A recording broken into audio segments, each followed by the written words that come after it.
शापित school, एक सच्ची भूतिया कहानी। क्या आप भूतों पर विश्वास करते हैं?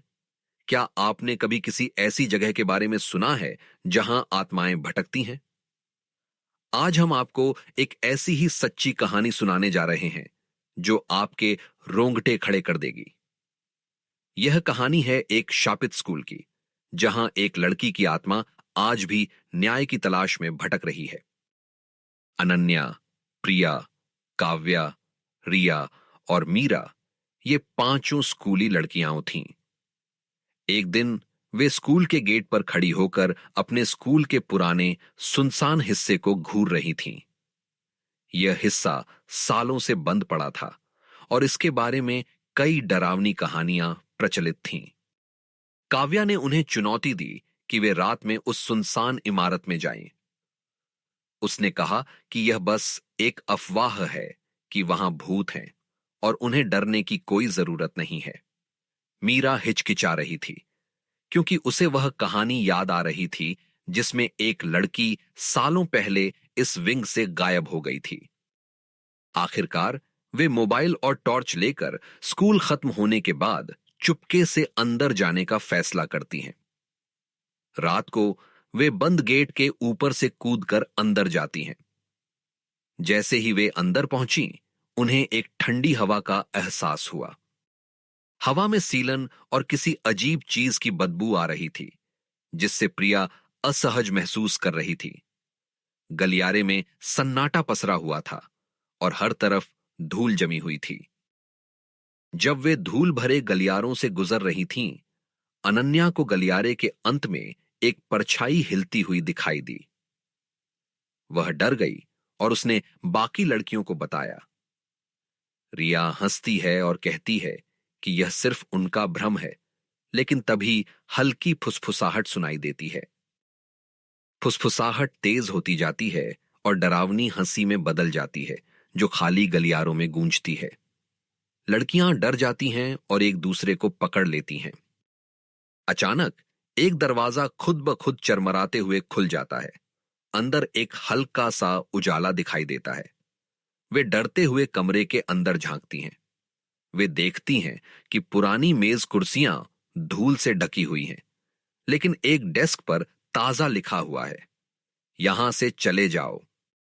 मीरा हक्का बक्का रह जाती है क्योंकि वह लिखावट पहचानती है। यह उसकी उसी बहन की लिखावट थी जो सालों पहले लापता हो गई थी। उसे समझ नहीं आ रहा था कि उसकी बहन का संदेश यहां कैसे हो सकता है। लाइट झपकने लगती है और ब्लैक बोर्ड पर खुद ही कुछ लिखा जाने लगता है। संदेश आता है, तुम्हें यहां नहीं होना चाहिए। और फिर चौक जमीन पर गिर जाती है। लड़कियां चीखती हैं और दरवाजे की तरफ दौड़ती हैं, लेकिन दरवाजा जोर से बंद हो जाता है। काव्या दरवाजा खोलने की कोशिश करती है, लेकिन वह हिलता तक नहीं। वे सब डर से कांपने लगती हैं। अनन्या को किसी लड़की के रोने की आवाज आती है। वह मुड़कर देखती है तो एक स्कूल यूनिफॉर्म में भूतिया आकृति खड़ी होती है।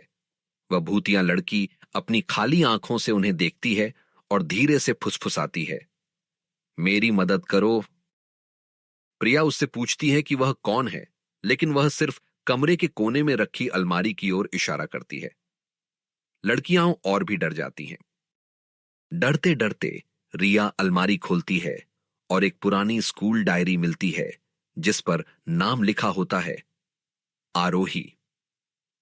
मीरा डायरी के पन्ने पलटती है और पढ़ती है कि आरोही को कुछ बदमाश लड़कों ने इस कमरे में बंद कर दिया था और उसे कभी बाहर नहीं निकाला गया। भूतिया आकृति रोने लगती है और दरवाजे की ओर इशारा करती है, मानो बाहर निकलने की गुहार कर रही हो। लड़कियां समझ जाती हैं कि यह आरोही की आत्मा है जो सालों से यहां फंसी हुई है। अचानक पूरी लाइट बंद हो जाती है और लड़कियां अपने चारों ओर ठंडी हवा का एहसास करती हैं। कोई अदृश्य शक्ति काव्या को जमीन पर धक्का दे देती है, जिससे वह सांस लेने के लिए संघर्ष करने लगती है। मीरा हताश होकर चिल्लाती है, आरोही, हम तुम्हारी कहानी सबको बताएंगे, कृपया हमें जाने दो। वह आरोही से माफी मांगती है और वादा करती है कि वे उसकी कहानी दुनिया को बताएंगी।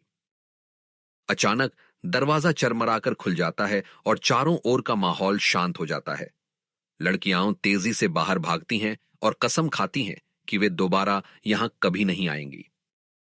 अगले दिन मीरा प्रिंसिपल को आरोही की डायरी दिखाती है, जिससे मामले की जांच शुरू होती है। पुलिस को अलमारी के पीछे छुपी हुई आरोही की कंकाल जैसी हड्डियां मिलती हैं, जिससे उस भयानक सच्चाई की पुष्टि होती है। स्कूल में एक प्रार्थना सभा रखी जाती है और उस दिन के बाद से भूतिया घटनाएं बंद हो जाती हैं।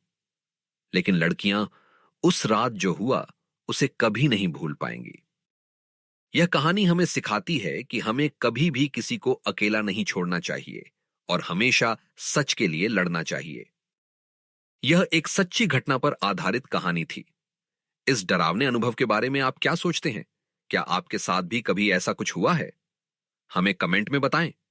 अगर आपको यह कहानी पसंद आई तो लाइक, शेयर और सब्सक्राइब करें। हमारे channel Tales in the Sky पर अगली कहानी में मिलते हैं। डरावनी कहानियों के लिए हमारे चैनल को सब्सक्राइब करें और बेल आइकन दबाना न भूलें।